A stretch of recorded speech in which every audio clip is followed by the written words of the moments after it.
Majority Leader. President, I ask unanimous consent to waive the mandatory quorum calls with respect We're in a quorum call. to the, hold on here. Mr. President, I ask unanimous consent the quorum call be suspended. Without objection. And I ask unanimous consent to waive the mandatory quorum calls with respect to the Mark, Hendershot, and Jones nominations. Without objection. Thank you, Mr. President. Mr. President, today we mark 4 years since the Supreme Court's Dobbs decision, the landmark Supreme Court decision overturning Roe v. Wade and returning the question of abortion to the people and their elected representatives. Roe was, quite simply, terrible constitutional law, a fact that's been acknowledged by legal scholars across the political spectrum.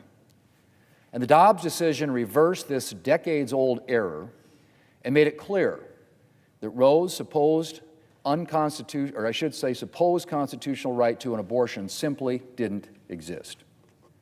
I'm proud to have fought, along with my Republican colleagues, to put justices on the Supreme Court who focus on interpreting the law and the Constitution instead of creating new constitutional law out of thin air, as justices did in Roe. Mr. President, it's fitting that the Dobbs decision occurs close to our nation's birthday, July 4th, the anniversary of the adoption of the Declaration of Independence. And as we prepare to celebrate the 250th anniversary of the Declaration, the 250th birthday of our country, the proximity of these two anniversaries has been on my mind. The Declaration lays out the fundamental principles underlying our system of government. And no lines are more important than these.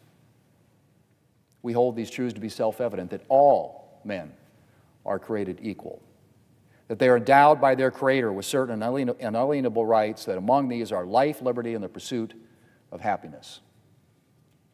That among these are life, liberty, and the pursuit of happiness.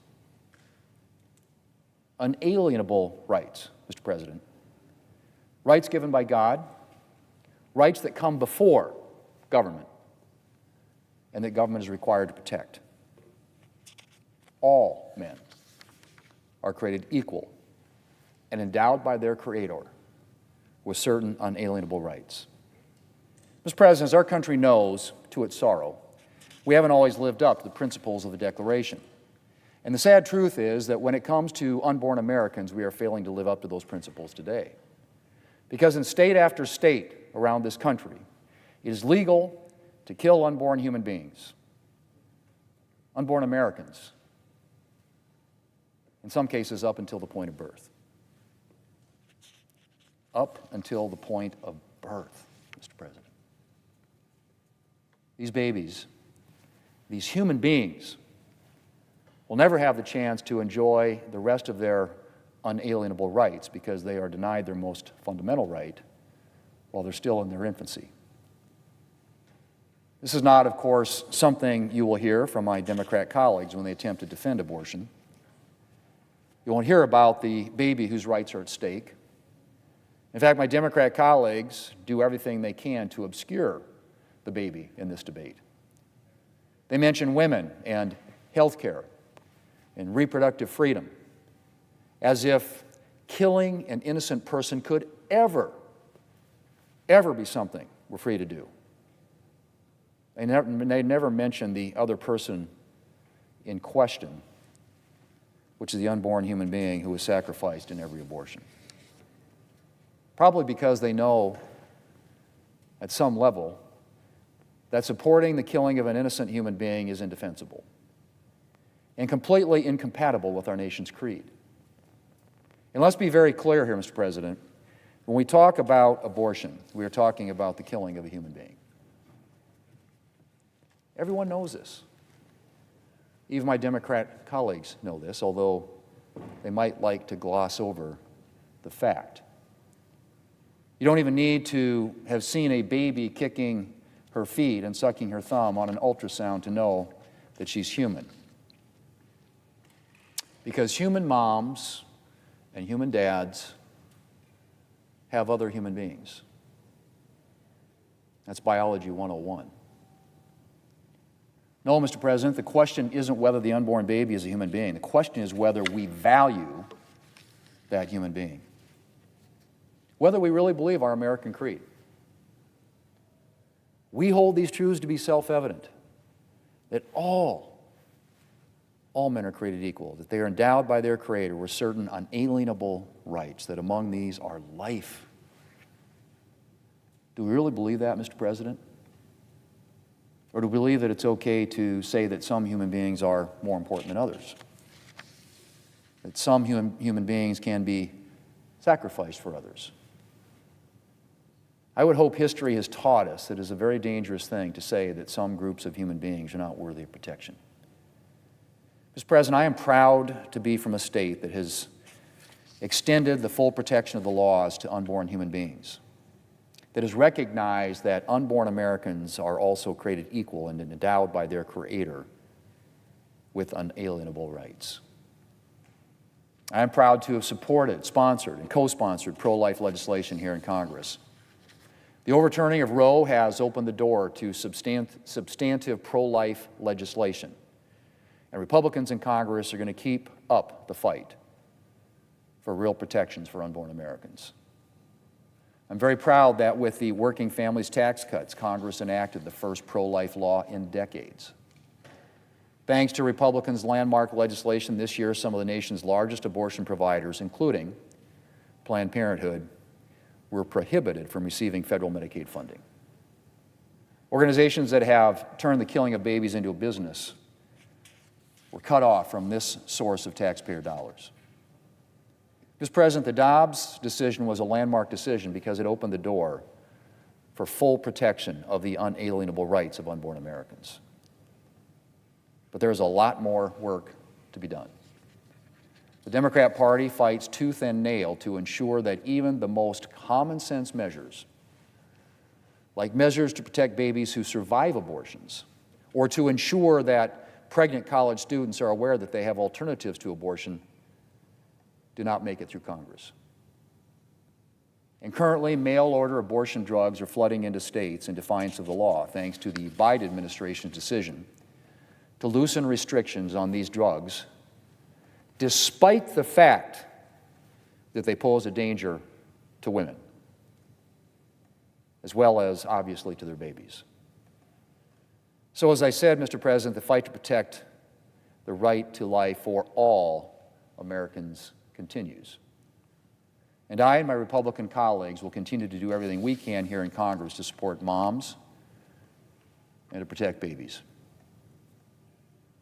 We hold these truths to be self-evident, that all men are created equal, that they are endowed by their Creator with certain unalienable rights, that among these are life, liberty, and the pursuit of happiness.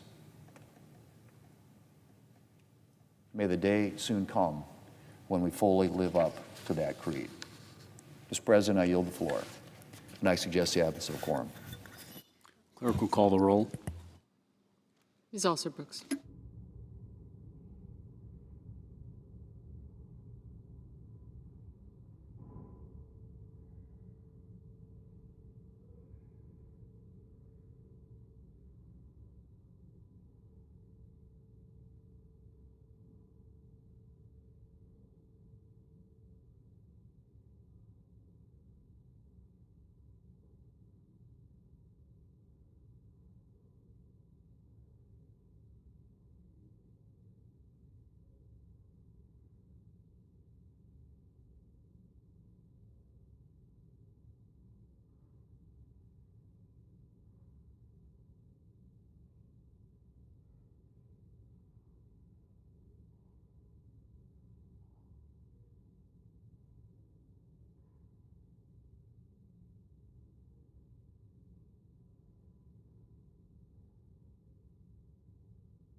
Mr. President, Democratic leader. I ask unanimous consent the quorum be dispensed with.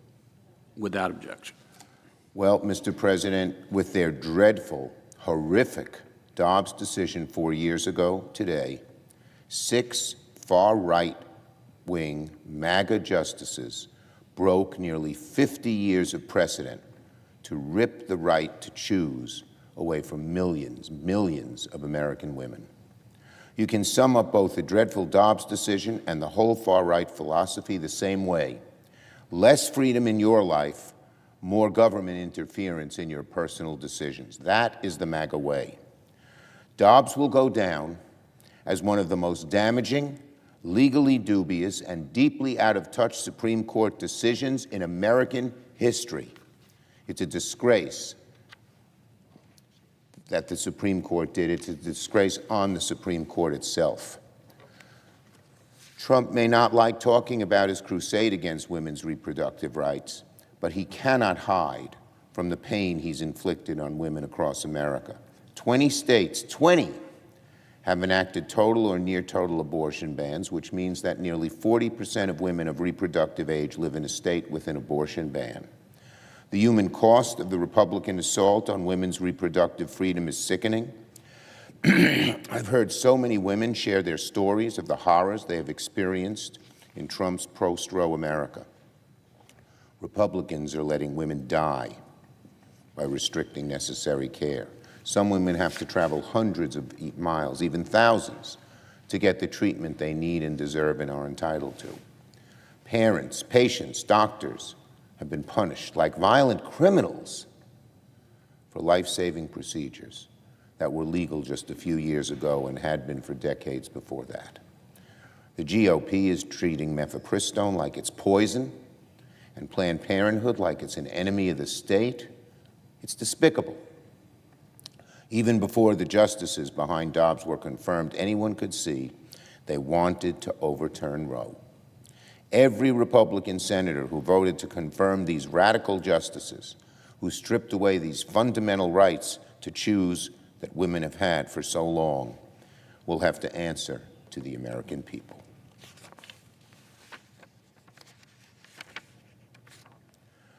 We Democrats will not let Republicans brush their radical efforts to ban abortion under the rug. The American people know it, and we're going to keep showing the difference between the two parties on this issue, where the American people are strongly on our side. Now, Trump's visit to the Capitol. Seeing Trump come to the Capitol today to meet Senate Republicans is like watching seeing Trump come to the Capitol today to meet Senate Republicans is like watching the clown car pull up to the circus, made even more so by Trump's canceling of the bill signing, which I'll talk more about in a minute. When Trump comes to the Hill today, he'll find the MAGA Senate majority in meltdown. They're one big hot mess. That's what the Republican Senate is right now. Republicans are wringing each other's necks. They can't govern their own conference of 53 people, let alone a country of hundreds of millions. After being double-crossed, blindsided, embarrassed by Trump, Senate Republicans can either keep bending the knee to the president or start demanding answers on behalf of the American people. The reason the Republicans are such a hot mess is obvious. Trump's views are totally out of touch with the American people's views, and Republicans are afraid to tell him he's wrong. Speak up. Stand up to Trump. Tell him what you think, Republicans. That might do your party some good. It might even do Trump some good if he'd ever listen. Americans want to know what Republicans are doing to bring down costs. Americans want to know how Trump plans to end his disastrous war with Iran. Americans want to know whether the GOP will continue going along with Trump's all-out assault on voting rights with legislation like the SAVE Act. If my colleagues across the aisle have any sense at all, they ought to grill Trump on affordability, on his failed war with Iran, on his effort to hold American national security hostage, and all his other policies that are hurting the American people. When they emerge from their meeting, Will Republicans have told Trump the truth? Will they speak truth to power? Will they do their job? Or will they just bend in obeisance to him and get more frustrated, more angry, more ineffective than they've ever been? On the Iran Powers Resolution, the successful passage of our War Powers Resolution yesterday reasserts what the American people have been saying for months. Trump's reckless war with Iran must end. For the first time, this resolution has passed both chambers of Congress and does not require the president's signature. The message from the only branch of government with the power to declare war, the Congress, could not be more clear. The Trump administration must withdraw U.S. forces from hostility in Iran. Both houses have now spoken and said just that. Every day that Trump refuses to get our troops out of harm's way, the pressure mounts on him and the Senate Republicans who continue to go along with this failed war. Trump said our War Powers Resolution to end his war is meaningless. Trump thinks Americans' frustrations with his historic blunder are meaningless too. Trump complained that our resolution, quote, just made my job more difficult. Donald Trump, our job is not to make your job less difficult. Our job is to make the American people's lives less difficult, especially after all you've done to make them more difficult. We don't care about making Trump's life easier. We care about making American lives easier by ending this disastrous, costly war. Trump still has no idea of how much more difficult this war has made life for the American people. 13 lost service members, hundreds get hurt, everyone's paying hundreds of dollars more for extra gasoline. Everyone's enduring increasing inflation and costs going up. And now he's asking the American people to foot the $100 billion bill for his war. Americans don't even know if they'll get anything in return because Trump refuses to reveal his deal with Iran. But what we do know is that Iran took Trump to the cleaners. Everything's worse off. Gas prices, deficit, American prestige in the world. Iran gets hundreds of billions of dollars for reconstruction, for they get sanctions relief. They get tighter control over the Strait of Hormuz and much more. The Congress and the American people have spoken after yesterday. Trump needs to end this disaster of a war immediately. Now on the housing bill, Trump's clown car gets more and more laughable, ridiculous. Here's what he just did. He canceled his bill signing on the housing bill. It's utterly amazing. Trump is running away from one of the very few accomplishments that could actually help the American people. Anytime there's an opportunity for Trump to help the American people, he runs the other way, comes up with some idiot thing in his head that this may hurt this one or help this one, his pettiness with his enemies, and he throws up roadblocks. The bipartisan housing bill was an accomplishment that the American people want, are proud of, and need. Trump runs away from it. He's not going to sign it. He's petulant. He's angry. And he looks ridiculous, canceling it just 2 hours before he's supposed to sign it and saying we should do the SAVE Act instead. How does the SAVE Act lower American people's housing costs? It doesn't. How does the SAVE Act do anything good? It doesn't. It's a vicious, nasty piece of material.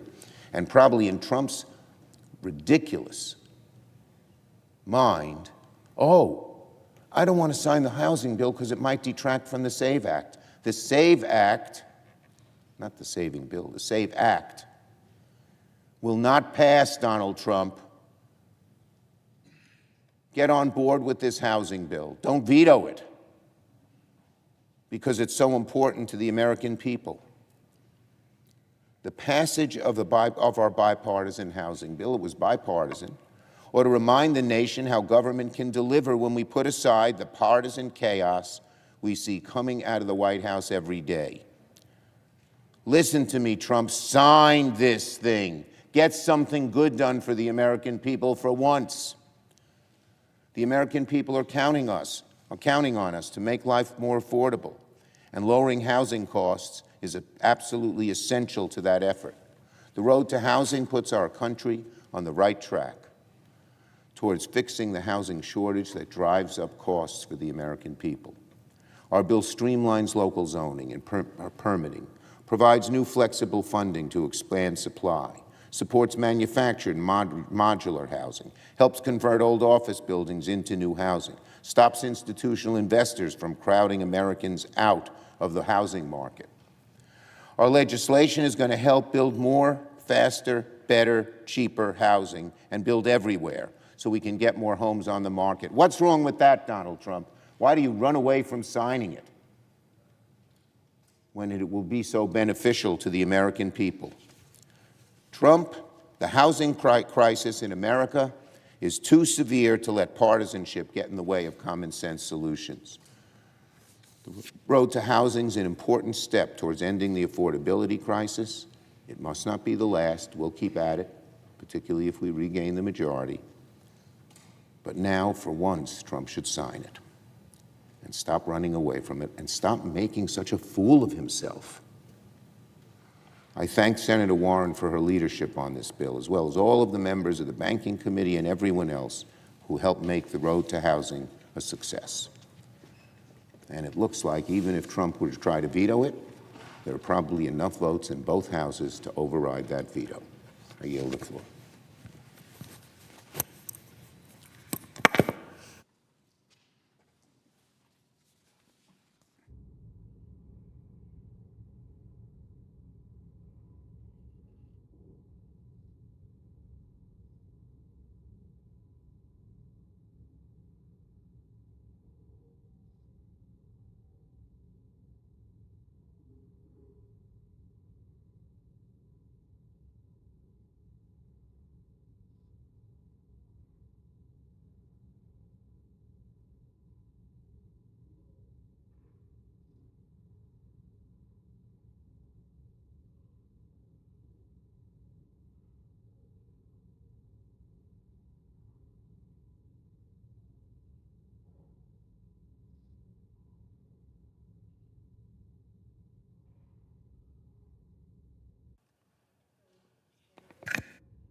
Majority Whip. Thank you, Mr. President.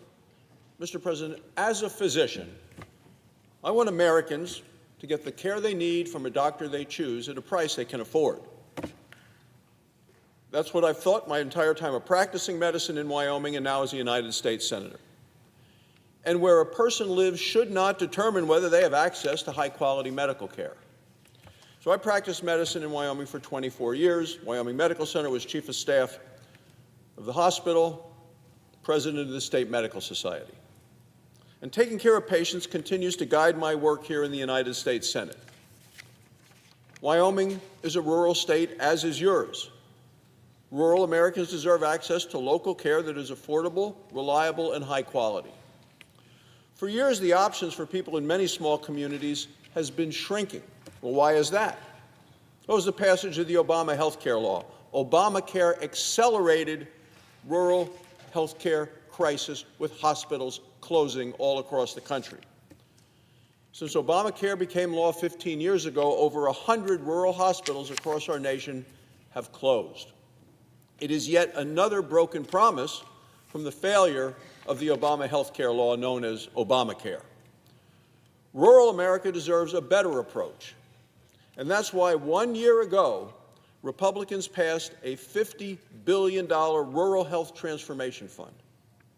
The Rural Health Transformation Fund is a crucial piece of the Working Families Tax Cut Law.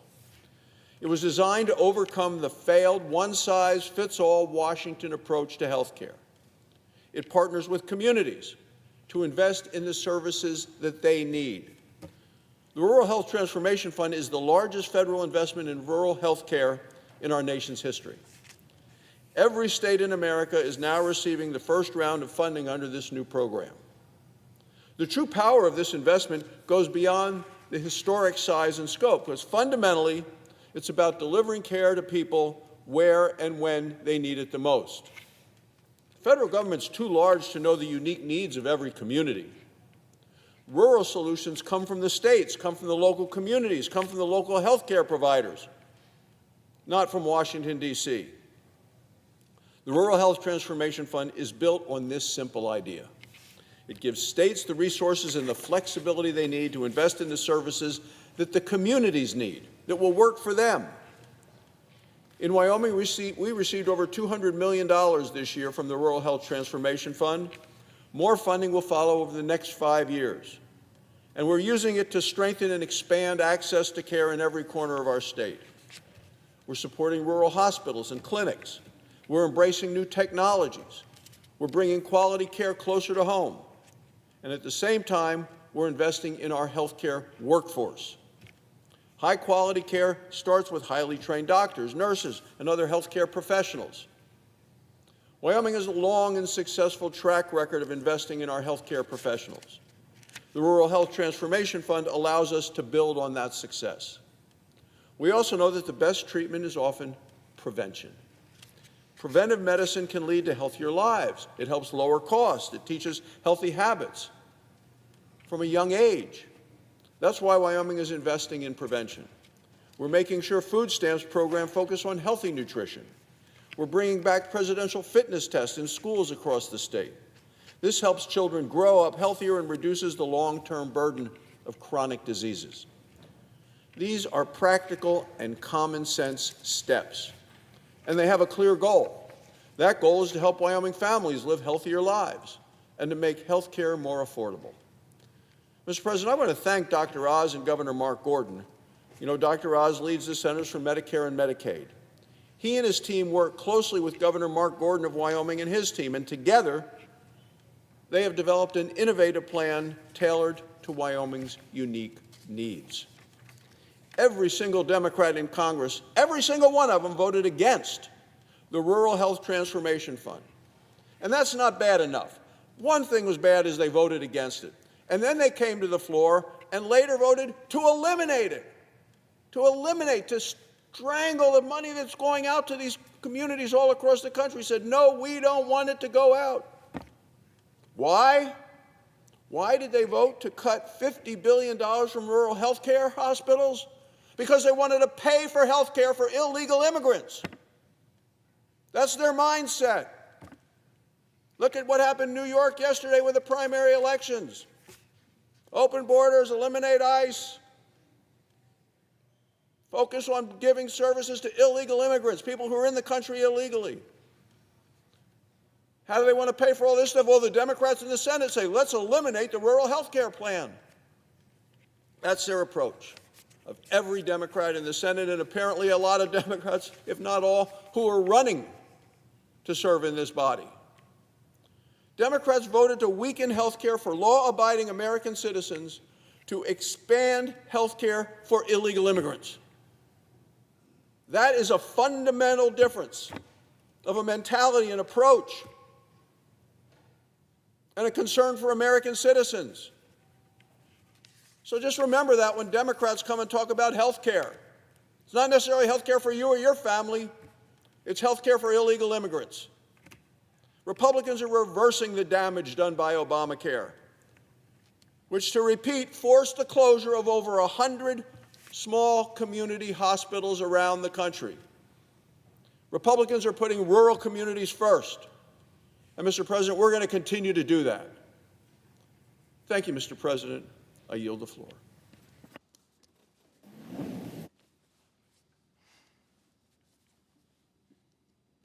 Mr. President.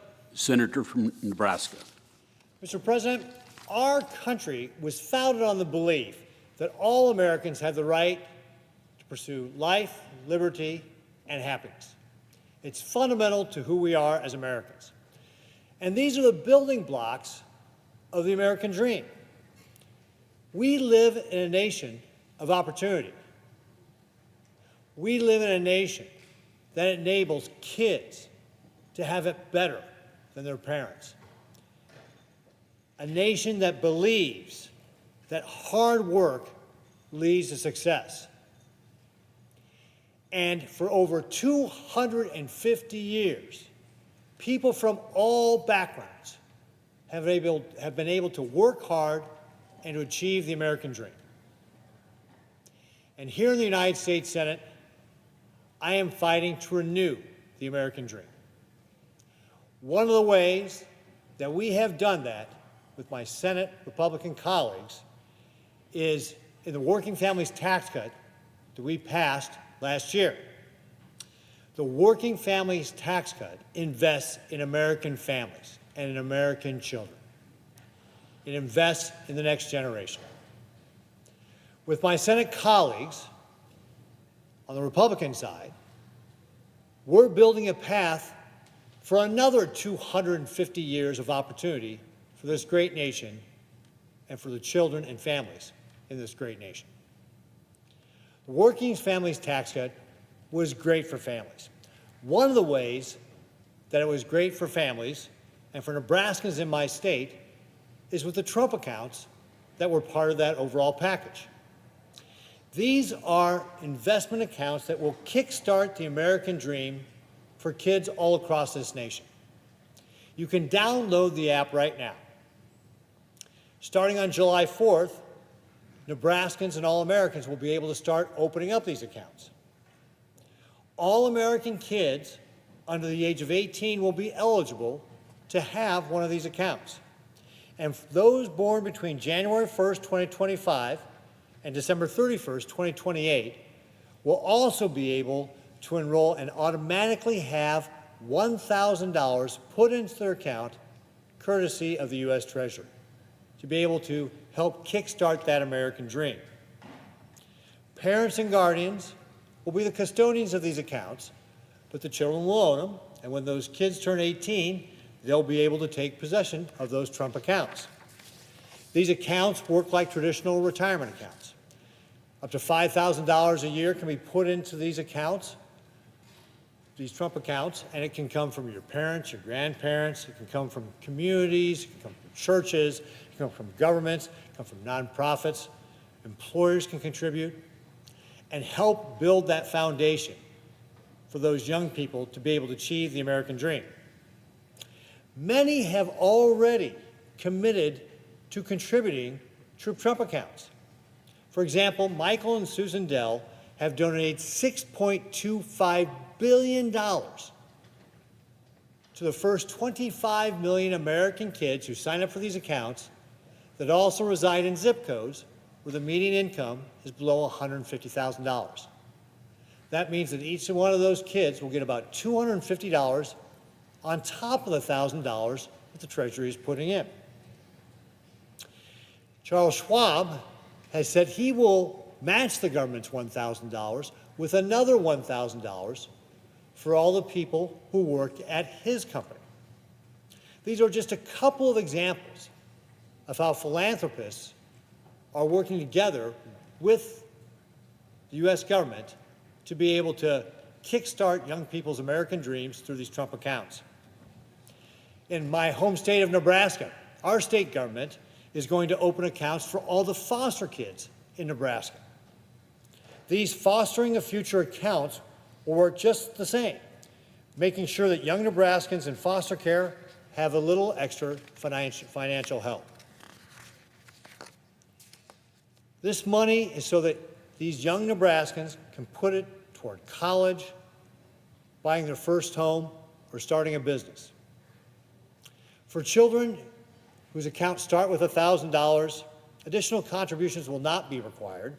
The accounts will still grow, and these accounts will help launch those kids into their future. Another way we are investing in our children and families is with the expansion of the child tax credit.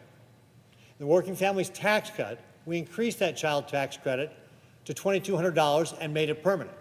It was set to fall to $1,000, but Senate Republicans made it permanent and took it up. The child tax credit will benefit over 239,000 Nebraska families. Increasing the child tax credit allows these families to have more money in their pockets. And we want to encourage Americans to work hard and support their families. This is what keeps the American dream alive. The Working Families Tax Cut also provides an increase in the Child Independent Tax Credit. We increased the maximum credit from 25% up to 50%, and we took the increased tax deduction up from $5,000 to $7,500.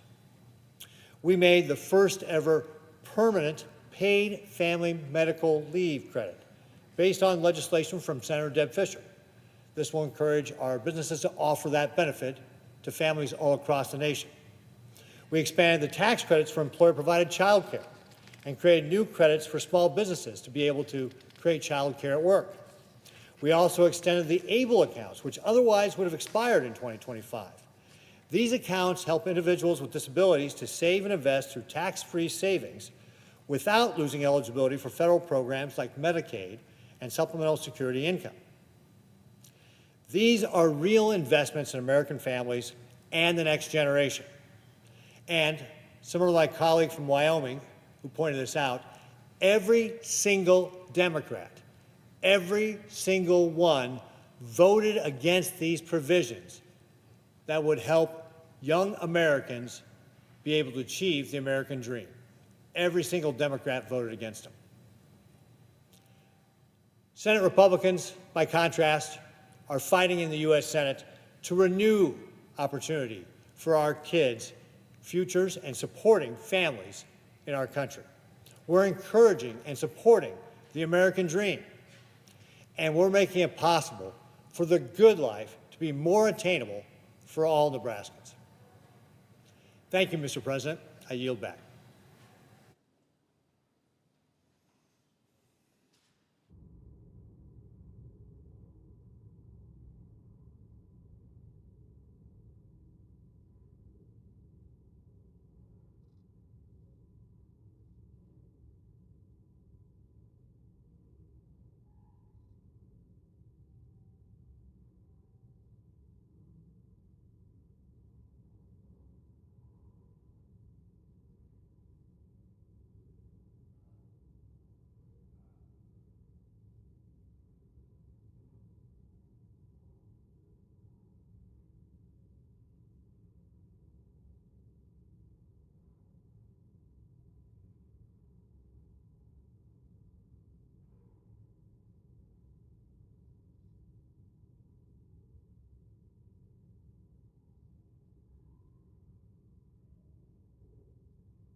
Mr. President, Senator Delaware. Mr. President, 50 years ago this Saturday, our nation celebrated its bicentennial, its 200th anniversary of that day on the 4th of July in 1776, when a group of delegates from around the then 13 colonies gathered to declare their independence from Great Britain.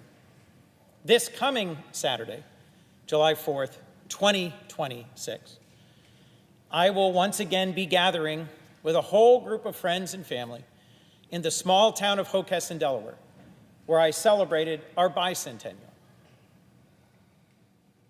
In 1976, we had what some might think of as a sad, small gathering that celebrated the 4th of July. It wasn't huge. It didn't have tens of thousands of people. It didn't have great fireworks. But it was the heart of the town I grew up in. We had a parade. We had fire trucks. My Boy Scout troop marched. I played the bugle as a group from a local church raised a flag at the new Swift Memorial Park in downtown Hockessin, a small rural farming town of then about 1,500 people. And this coming Saturday, I will conclude the 4th of July by once again marching in the annual parade, where we will have fire trucks from our volunteer fire company, children from different scouting groups, different church youth groups, different things like the 4-H and the Grange, and thousands of people gathering with family on either side of Old Wilmington Pike to view the parade go by. I love the tradition of the 4th of July parade in my hometown of Hockessin. And I wanted to just take a moment and reflect, because as I've talked to my team here in Washington and at home in Delaware, some of them see so much division in our country that they aren't excited about our semi-sesquicentennial, our 250th.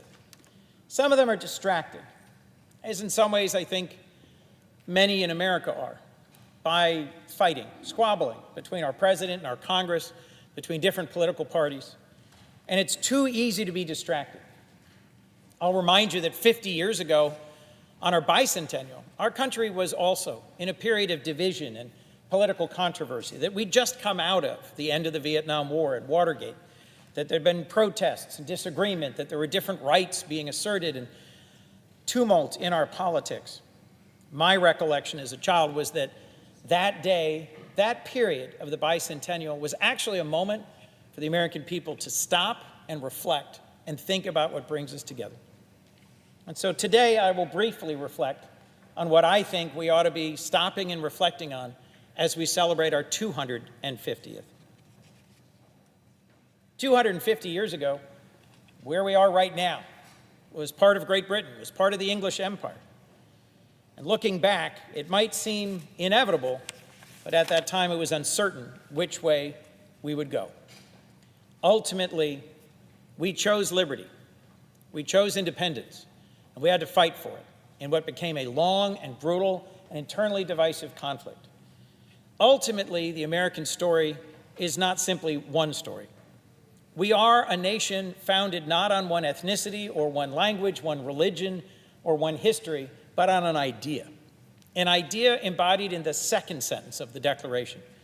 We hold these truths to be self-evident, that all men are created equal and endowed by their Creator with certain unalienable rights.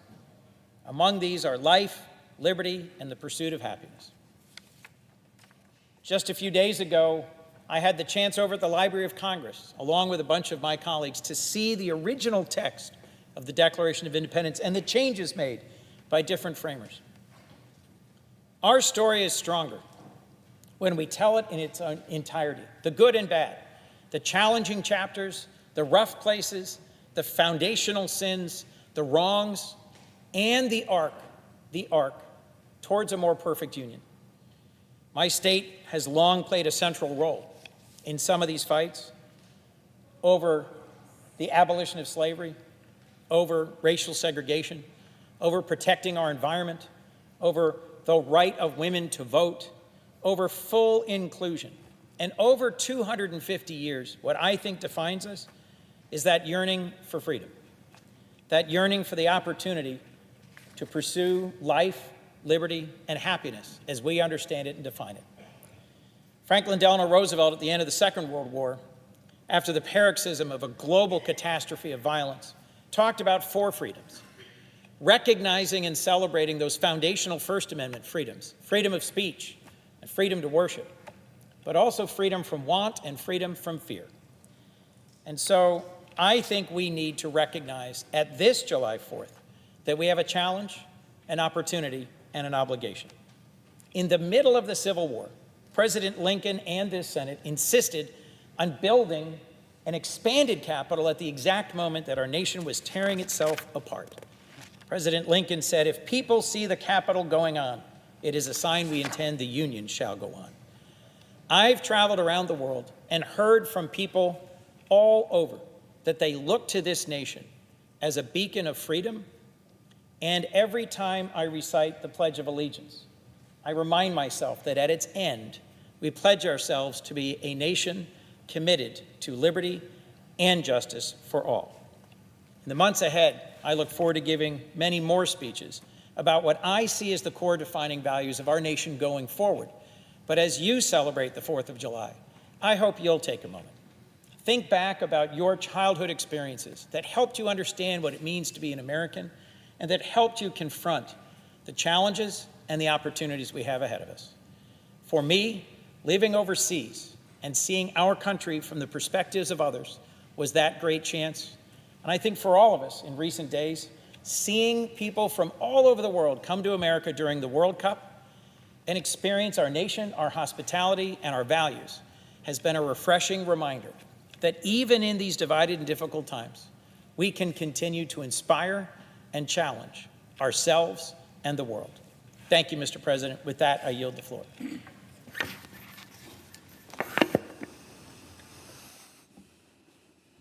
President.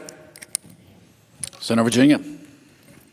President, first of all, I want to thank my friend from Delaware. I'm going to take that admonition as we approach the 4th of July and reflect back on, obviously, what makes this country great. Mr. President, I rise today to ask for unanimous consent on my bill to reassert congressional will when it comes to the Office of the Director of National Intelligence. My bill, the Do Not Interfere in Our Intelligence Act of 2026, or the DNII Act of 2026, would strengthen the existing line of succession if the position of the Director of National Intelligence is vacant, and ensure that the leadership of the intelligence community remains in the hands of experienced, Senate-confirmed national security officials. As my colleagues have heard me say repeatedly, the President's appointment of Bill Pulte to be the acting DNI is dangerous. It is dangerous for rule of law. It is dangerous for our national security. The ODNI was created in the aftermath of the tragic terrorist attacks of 9/11. Its purpose was to make sure that the now 18 intelligence agencies actually coordinated with each other, so we didn't have the kind of intelligence missteps that led to the most devastating terrorist attack on our country in the history. Thus far, thank God, we've not had another 9/11. And because of its important mission, when Congress created the ODNI, an effort championed by my good friend Susan Collins, it codified in law. Didn't leave any ambiguity. Codified in law that the Director of National Intelligence must have extensive national security experience. Doesn't matter where that comes from, military service, or being an intelligence officer, or being a member of Congress on a national security committee, or heading an agency that deals with national security. You just have to have the experience and the judgment to lead 18 intelligence agencies, and understand their mission. Unfortunately, Mr. Trump's choice, Bill Pulte, has literally no national security experience. In fact, it seems like the only experience he has, and the only reason President Trump installed him as the ODNI, is leaking and weaponizing sensitive information for political purposes. He is currently and remains the head of our mortgage regulatory agencies. So that kind of person can absolutely not have access to all our nation's most sensitive secrets. You think we were like just making it up? Look at the press reports so far. The guy has gone in for a few days. There's reports of firings. I don't even know how he knows who the people getting fired or reassigned are. We've heard as well that he wants to take home the presidential daily brief. Anybody, the most junior aide in national security, knows you don't take classified information to your private residence. But in a very kind of way that reflects some of the folks around the president, the one thing he was most interested in, when is he going to get a government plane paid for by taxpayer dollars so he can zip between D.C. and his house in Chicago and his place near President Trump in Florida. Remember, those are your taxpayer dollars at work. And these concerns about Mr. Pulte, don't take my word for it. So many Republican colleagues of mine have also publicly expressed their concerns, many of them explicitly expressing surprise at his nomination and calling him unqualified. But that's not the only place where President Trump has decided to ignore Congress and the law creating the Director of National Intelligence. The law also explicitly states that in the event there is an absence of a Senate-confirmed director, the principal director of national intelligence, that's the number 2, shall act for and exercise the powers of the director of national intelligence. Not may. If the president wants, the word was shall. And the interesting thing is there is currently a Senate-confirmed principal deputy who President Trump himself nominated.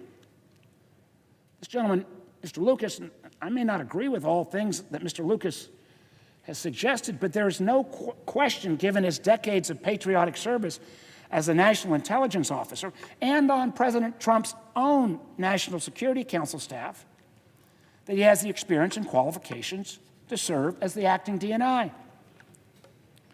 So then, once again, I must ask, why, when there is a qualified individual, one President Trump himself nominated, would President Trump ignore the law and install Bill Pulte? The only answer is the one that President Trump has actually admitted to, said the quiet part out loud, which is that he trusts Bill Pulte to recklessly divulge American secrets, even if it harms our national security, all in the service of the big lie and his obsession about the fact that he can't get over the fact that he lost the election in 2020. So my bill is quite simple. That's why I'm asking unanimous consent. Let's make explicitly clear the office of the Director of National Intelligence becomes vacant. You put in place the principal deputy or someone else who's got intelligence experience that's been confirmed by the Senate. We have to do this before Mr. Pulte irreversibly harms our legislative session. So, Mr. President, now, as if in legislative session, I ask unanimous consent that the Senate proceed to the immediate consideration of S. 4876, introduced yesterday, that the bill be considered read a third time and passed, that the motion to reconsider be made and laid upon the table. Is there objection? Senator of Arkansas. The Office of the Director of National Intelligence was formed after the 9/11 attacks, understandably, to try to address some of the failures that led to those attacks.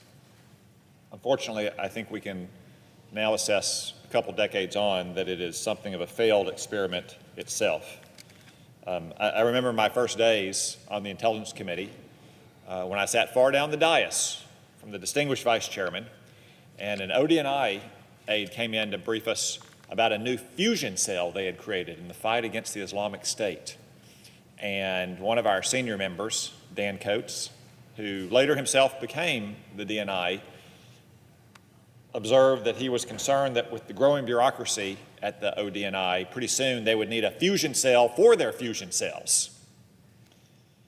Now, the Vice Chairman and I largely agree that the ODNI needs to be downsized and streamlined, that it does perform some important functions. We may not agree in every single particular. I think many of those functions could be performed elsewhere.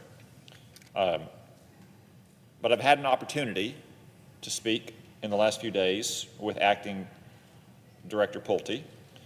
He agrees in those general terms with us that we need to return the ODNI to its original size, scope, and mission by spinning off some of these functional centers and sending intelligence officers who have been detailed there back to their home agencies so they can do actual intelligence work.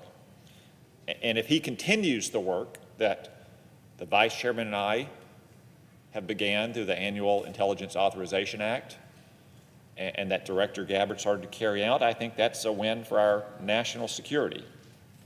Now, the Vice Chairman cited various media reports about Director Pulte. I can't comment on all of them. It won't shock anyone to know that I don't take CNN or the Washington Post as ironclad as the Lord's Scripture. But there is one media report that I will comment on, since I discussed it with Director Pulte, the claim that mass firings have begun. That is not accurate.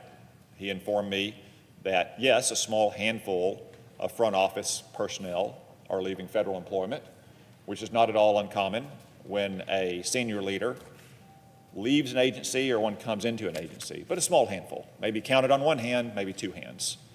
He also said that a few dozen, around 45 or 50, career officers are in fact returning to their home agencies.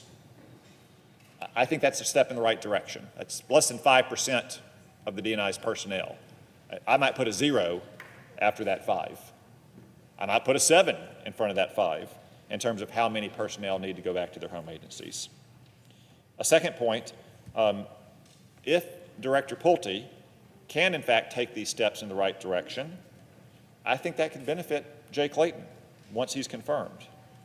Mr. Clayton will be able to inherit an organization that's already been downsized, and he can hit the ground running on day one to continue that work and to ensure that the DNI is promoting our intelligence community's important work, not hindering it. A third point, as President Trump has said, Jay Clayton is a patriot, and he'll make a great DNI once confirmed. I intend to hold a hearing for Mr. Clayton in the weeks ahead. As the Vice Chairman knows, it's not just our committee that moved at a very rapid pace to confirm Mr. Clayton to this new post. I want to thank President Trump and the Trump administration for moving at lightning speed as well. The FBI finished its background check in record time. The intelligence community and the Department of Justice helped Mr. Clayton through hundreds of advanced policy questions in record time. Even the President's own White House counsel's office completed Mr. Clayton's work in record time. Of course, the backdrop here is the lapse in authorization for Section 702 of the Foreign Intelligence Surveillance Act. The Vice Chairman and I have worked well together to craft a bill that can get 60 votes in the Senate, 218 or more votes in the House. I wish we could simply pass that bill. I think it's regrettable that Minority Leader Schumer and Minority Leader Jeffries have linked together reauthorization of Section 702 with the confirmation of an official to a position that really has very little to do with Section 702, or for that matter, with operational activities of the intelligence community at large. So with those observations, Mr. President, I do in fact object. The objection is heard. Senator Virginia. Mr. President, just a few closing comments. And listen, the chairman and I are working very well together, and I know he's probably taking some heat. So I don't want to say too many good things about him on the floor for working so well together. But I'd simply point out the part he left out about Mr. Clayton when we were trying to move fast and the White House was moving fast and everything, all the paperwork was done. We had a scheduled hearing for Mr. Clayton.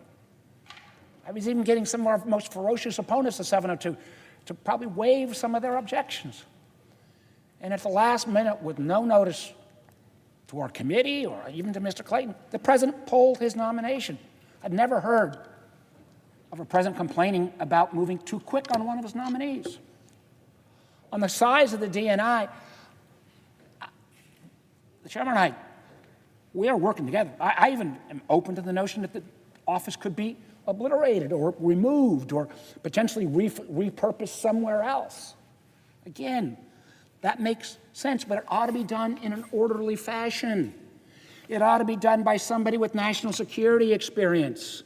It ought to be done not in a way where he comes in on the first day. How did he even know who to fire? So again, we'll agree to disagree on that, but boy, oh boy, let's do it the right way. And again, I do hope. I look forward to asking Mr. Clayton questions, but I know him, and I think I know he respects the Constitution, which is my first question to anybody. And I would point out, and I am absolutely in favor of renewing 702 quickly.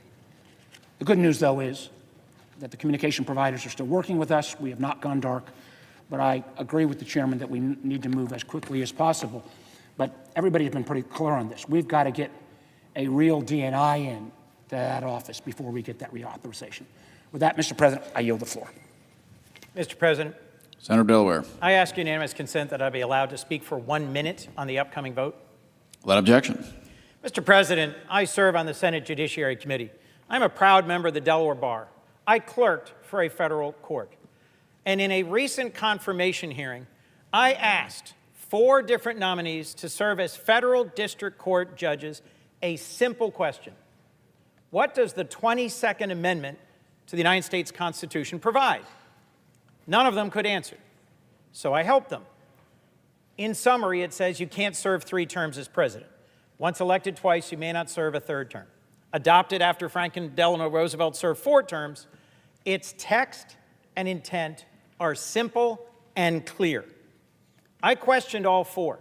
Can you tell me whether President Trump can serve a 3rd term given the language of the 22nd Amendment? All 4 refused.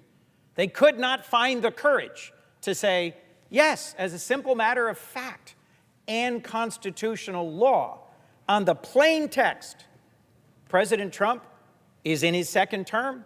He cannot serve a 3rd. Why? Why would anyone fail to answer this simple question? I believe it's because they were terrified if they did, President Trump would pull their nomination. No one should be confirmed. No one should be confirmed to a lifetime judicial appointment who cannot summon the most simple courage to apply the text of the Constitution. I will vote against all the nominees before us today because of their failure to answer simple textual questions about the meaning and purpose of our Constitution. If you are too afraid of the president to answer whether the 22nd Amendment, by its plain text, means he can't run and win a 3rd time, how will you be an independent judge? And how could you possibly deserve a lifetime appointment? I urge my colleagues to stand up to this and to insist on an independent federal judiciary. Thank you, Mr. President. With that, I yield the floor. The clerk will report the motion to invoke cloture. Cloture motion, we, the undersigned senators, in accordance with the provisions of Rule 22 of the Standing Rules of the Senate, do hereby move to bring to a close debate on the nomination of John George Edward Marck of Texas to be United States District Judge for the Southern District of Texas, signed by 17 senators. Under the previous order, the mandatory quorum call under Rule 22 has been waived. The question is it the sense of the Senate that debate on the nomination of George Edward Marck of Texas to be the United States District Judge for the Southern District of Texas shall be brought to a close. The yeas and nays are mandatory under the rule. The clerk will call the roll. Ms. Alsop Brooks, Mr. Armstrong, Ms. Baldwin, Mr. Banks,